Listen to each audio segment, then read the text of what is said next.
التكريم ديال المرحوم طيب الصديقي اللي هو رجل ثقافه ورجل مسرح ورجل فن، كان يدافع عن الثقافه المغربيه سواء في المغرب ولا خارج المغرب، لانني كنت عايش انا في اوروبا وسمعت لي اوروبيين تهضروا عليه بواحد الكلمات وواحد الصفات تشرف المغرب. الحمد لله الله يرحمه في هذا النهار هذا، وحنا جينا لهذا التكريم. وكان لي شرف كبير انني نكون حاضر مع مجموعه ديال الفنانه، منهم فنانه كبار اللي يخدموا معاه، منهم جوج ديال الاسماء اللي عظيمه لا في الموسيقى ولا في المسرح، اللي هما السي محمد درهم وعمر السيد ديال جلاله والناس الغوان اللي هما خدموا معاه سنين وسنين وسنين. واليوم انا وجودي معهم كان لي شرف كبير، لان هادو الناس كنت انا تنعزهم ملي كنت صغير، كانوا مزيدون.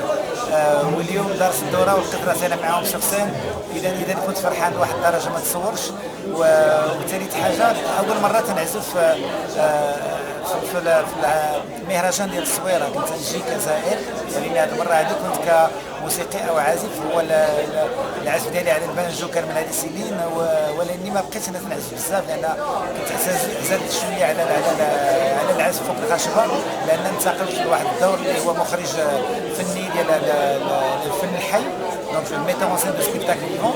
وهذا تعني ان دزت واحد الدرجه اخرى، ولكن الحمد لله مازال متواجد في الساحه، رغم ان واحد المرض كتبوا عليه الله سبحانه وتعالى اللي هو السرطان، ولكن الحمد لله المورال كاين، الحب ديال الجمهور كاين، وهذاك هو الشفاء الكبير اللي يمكن لي نتمناه. هذا الشيء راه تيعطيني مورال باش نلقاو هذا المرض ان شاء الله، ونعاود نرجع للساحه الفنيه ونرجع للجمهور اللي متبعني.